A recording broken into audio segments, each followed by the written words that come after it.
Perkara Hasto Kristianto memasuki sidang kedua yang digelar hari Jumat 21 Maret kemarin. Sidang ini merupakan porsi Hasto Kristianto bersama tim hukumnya untuk menyampaikan nota keberatan atau eksepsi terhadap dakwaan jaksa penuntut umum di Pengadilan Tipikor Jakarta.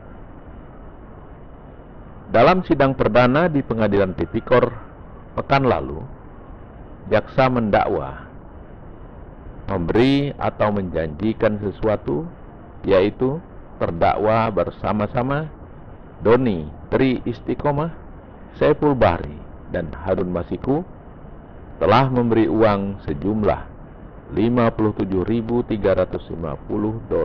Singapura atau setara dengan 600 juta rupiah kepada pegawai negeri atau penyelenggara negara, yaitu kepada Wahyu Setiawan selaku anggota Komisi Pemilihan Umum Republik Indonesia atau KPU RI periode 2017-2022. Kemudian dalam dakwaan kedua, jaksa mengatakan terdakwa dengan sengaja telah melakukan perbuatan mencegah, merintangi, atau menggagalkan secara langsung atau tidak langsung penyidikan terhadap tersangka Harun Masiku.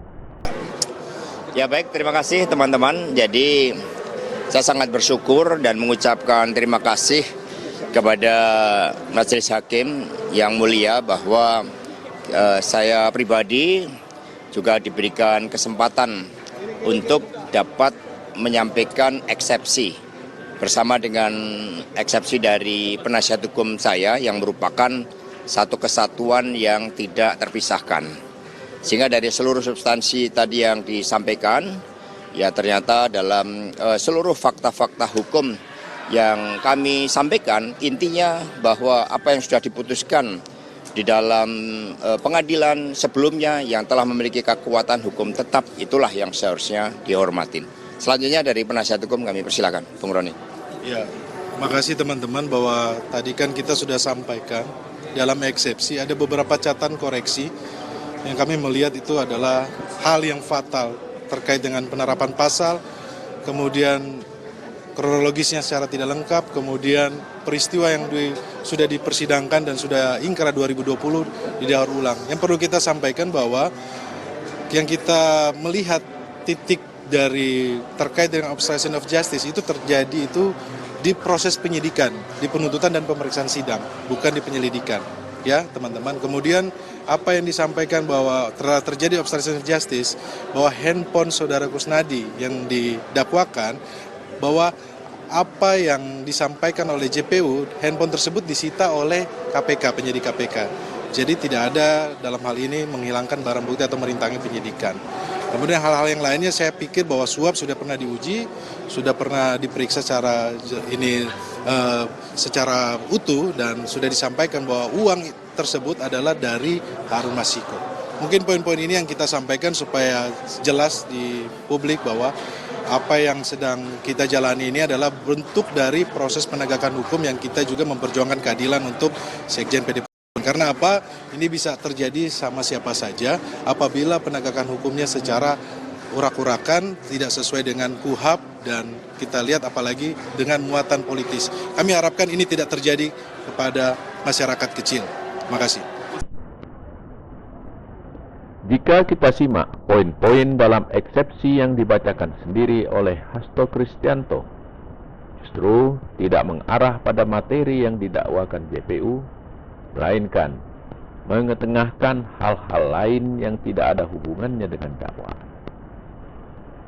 Hasto mengaku menerima intimidasi sejak Agustus 2023 hingga masa pemilu 2024 dan semakin kuat pada masa-masa setelah pemilu kepala daerah tahun 2024. Kemudian dia menambahkan bahwa puncak intimidasi yang dia terima terjadi saat PDIP memecat Jokowi, dan keputusan itu membuat kasus Harun Masiku dikaitkan dengan dirinya dan PDIP.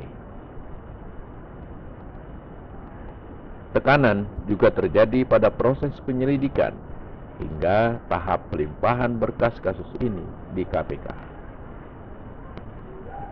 Tidak ketinggalan, Hasto juga menyampaikan pada periode 4 hingga 15 Desember 2024 menjelang pemecatan Bapak Jokowi oleh DPP PDI Perjuangan, ada putusan yang mengaku dari pejabat negara yang meminta agar dia mundur, tidak boleh melakukan pemecatan, atau dia akan ditersangkakan dan ditangkap.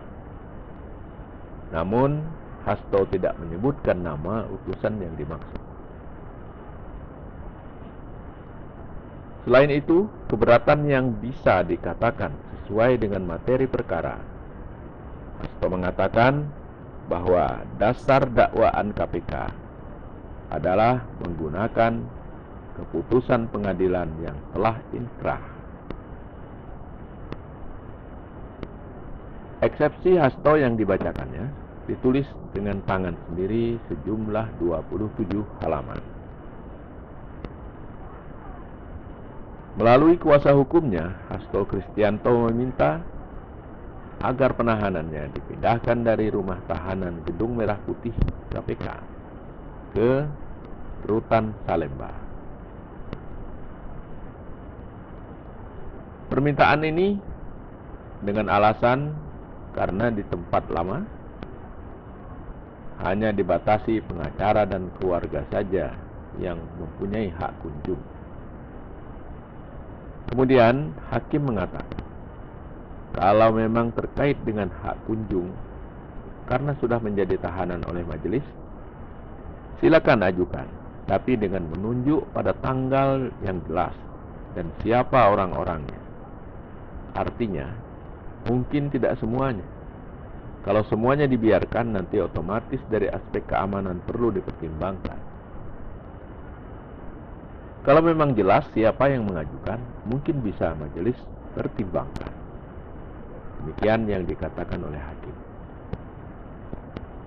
Lain lagi, dengan eksepsi tim penasihat hukum yang lebih tertuju pada sejumlah pelanggaran hukum oleh penyidik KPK, di antaranya penyidikan yang tidak sah, pelanggaran terhadap Kitab Undang-Undang Hukum Acara Pidana atau KUHAP, serta tindakan yang melanggar prinsip due process of law, yaitu ketika seseorang yang ditangkap karena suatu kejahatan harus diberitahu tentang kejahatan tersebut, kapan kasus pengadilan akan diadakan, dan diberikan hak untuk didampingi pengacara, serta hak asasi manusia.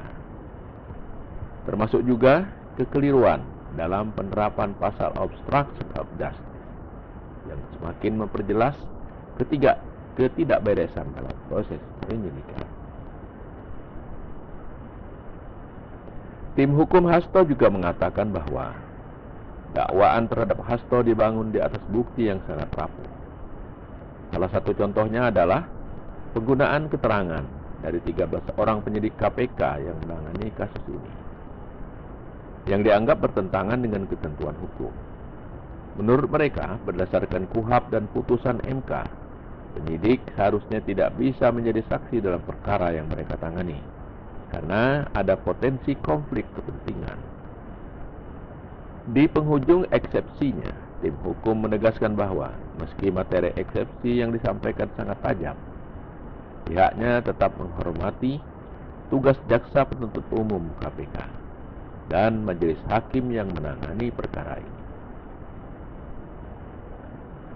Dari fakta persidangan kedua ini bisa kita simpulkan bahwa baik eksepsi Hasto Kristianto maupun eksepsi tim hukum lebih mengarah kepada kerangka hukum sebagai kelanjutan dari isi gugatan yang dulu pernah disampaikan dalam pra-peradilan. Kita nantikan sidang berikutnya. Terima kasih. Soal lokus deliktinya, kapan peristiwa terjadi, tempus deliktinya itu berubah. Dan yang paling fatal adalah perubahan tentang siapa yang memberikan uang sejumlah 400 juta. Pada 2 dakwaan sebelumnya pihak pemberinya adalah Harun Masiku. Dan putusan pengadilan clear mempertimbangkan hal tersebut, mengatakan bahwa sumber dana tersebut semuanya dari Harun Masiku, termasuk yang 400 juta. Tetapi di dakwaan yang terbaru, tiba-tiba berubah. 400 juta itu dituduhkan seolah-olah Pak Hasto yang memberikan.